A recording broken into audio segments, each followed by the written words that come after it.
dari Allah. Mereka nurut sama Allah udah kurang nurut apa lagi, tapi malah tambah banyak masalahnya. Ada yang dicapok ikan paus, kita mah dicakar kucing juga mungkin loh. Ada yang dibuang ke dalam sumur oleh saudara kandungnya sendiri, terkena fitnah, masuk penjara. Ada yang harus masuk ke dalam kobaran api. Wah, macam-macam ujian. Ya. Padahal menurut sama Allah di jalan kebenaran. Tapi tetap bukan yang ada pada diri mereka. Tidak pernah ngeluh, tidak pernah kecewa, tidak pernah ngambek, tidak pernah tunduk. Kebayang kalau nanti kita tunduk. Wahai Rasul, kenapa tidak berdakwah hari ini? Mampu, apalagi dari hari itu bantu, Islamnya tidak akan selesai. Tapi lihat ya, makin tinggi keimanan pada khaufun alaihim wa lahum yahzanun. Bukan berarti masalahnya hilang setelah nurut sama Allah, tapi akhirnya mulai menyadari bahwa masalah itu aslinya tidak berbahaya. Yang bahaya itu kalau kita salah menyikapi masalah. Dan masalah itu tidak berbahaya. Yang bahaya itu kalau kita salah menyikapi masalah. Tenang aja. Dan juga yang bikin kita sedih nanti itu gampang tinggal lihat apa yang ada di hati. Sering disebut ya kalimat tauhid la ilaha illallah. Artinya apa? Yang Tuhan selain Allah. Padahal Tuhan itu dalam bahasa Arab kan menggunakan kata Rabb. Ya. Tuhan itu Rabbi, Tuhan kami, Rabbana, Tuhan semesta alam, Rabbul Alamin. Ya. Nah, ilah lebih tepat diterjemahkan contoh di surat An-Nas. Ilahi diterjemahnya bukan Tuhan manusia, tapi sesembahan manusia. Ya. Secara bahasa nanti secara makna meluas artinya, yaitu apapun yang mendominasi hati kita itu termasuk ilah. Makanya lihatnya gampang, bukan berarti karena selagi hidup itu masalahnya pasti ada. Kalau kami ada masalah ya nanti setelah hidup selesai. Ya, lihat debt collector begitu mendapati orang yang dikejar-kejar udah meninggal masih dikejar. Ya, yang dikejar keturunan. Ya Allah, orangnya Allah sudah wafat, sudah nggak dikejar lagi. Ya tinggal lihat ya. Ilah itu apapun yang mendominasi manusia salah satunya. Makanya gampang bagi orang yang mendominasi hatinya adalah jabatan yang paling utama. Kelihatan kok dia Islam sih, tapi ketinggalan sholat gak pernah nangis. Giliran jabatan yang dipindahin diturunin nangis jadi-jadinya. Berarti ilah di hatinya jabatan. Oh, dia Islam sih, sholat, tapi ketinggalan sholat gak pernah nangis. Pas dia difitnah, terus followers men-unfollow dia, nangis jadi berarti ilahnya followers. Gampang kan? Kayak contoh, pernah ketemu sama orang yang koleksi sesuatu? Ada orang waktu itu dia koleksi buku komik, buku gambar, buku komik. Itu luar biasa. Demi satu buku komik yang katanya langka, dia rela melakukan perjalanan ke luar negeri, tiketnya gak murah, hanya demi kebeli itu satu buku komik. Padahal di rumah komiknya udah banyak.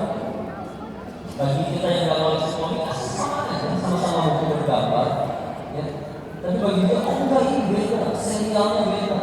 Terus hilang satu komiknya, nangis gitu. Giliran orang yang tidak mengoleksi buku komik, ya udah hilang satu lemari juga benar. Kejadiannya sama, hasilnya dampaknya berbeda. Jelaskan apa yang ada di hati. Nah, kalau misalkan kita terutama kepada diri, kalau diri ini mendapati ada masalah dengan dunianya, terus masih gampang sedih, keluh, kecewa, berusaha menampar diri sendiri sambil berkata, Karena penyebab diri ini sedih, yang saya simpulkan dua penyebab utamanya. Satu, kita masih terlalu cinta sama dunia ini.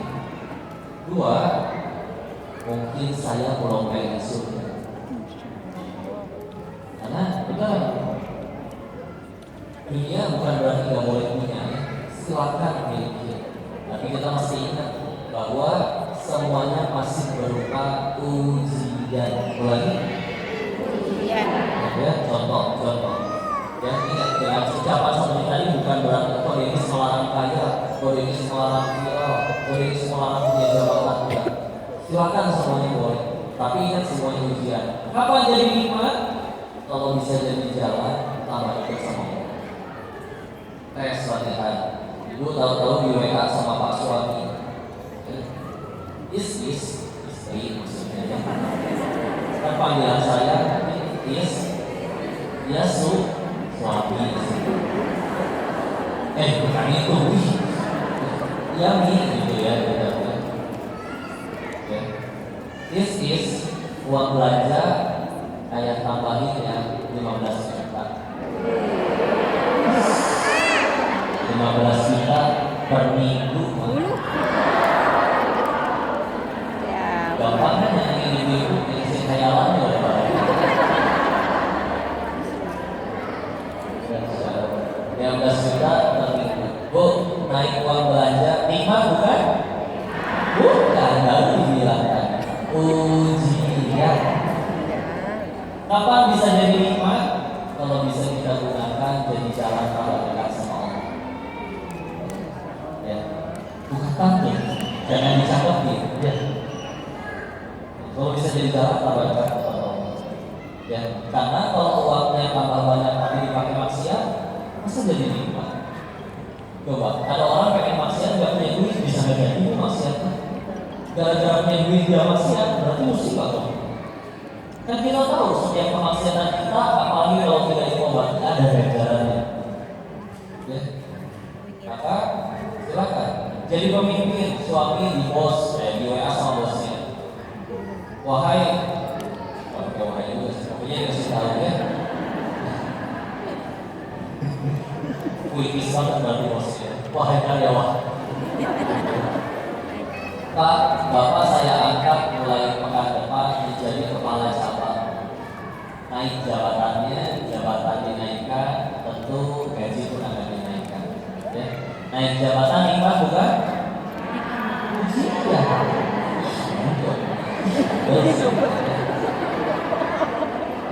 Ya. Apa tadi? Ujian. Kapan jadi nikmat? Jika bisa membuat dirinya dan yang dipimpinnya tambah dekat sama Allah.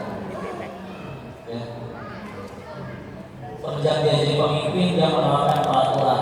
Mulai saya memimpin, setiap bulan gaji kalian dipotong 2,5% untuk zakat. Kalau masih mau kerja di sini, silakan terima peraturan tersebut. Kalau tidak, bisa cari tempat kerja lain. Akhirnya nurut, akhirnya jadi bayar zakat. Padahal tadinya nggak pernah ingat bayar zakat. Coba kalau yang ini bukan bos, sama karyawan, bro, zakat tuh siapa lu mau bantu gua? Karena yang ngomong atasannya, salah, menggunakan kepemimpinannya jadi jalan tambah. Mesti itu jadi kebaikan. Ya, karena kalau tidak diarahkan seperti itu, ya namanya ujian, ya ujian bisa berhasil, bisa gagal. Kapan berhasilnya? Jadi tambah dekat sama Allah. Kapan gagalnya?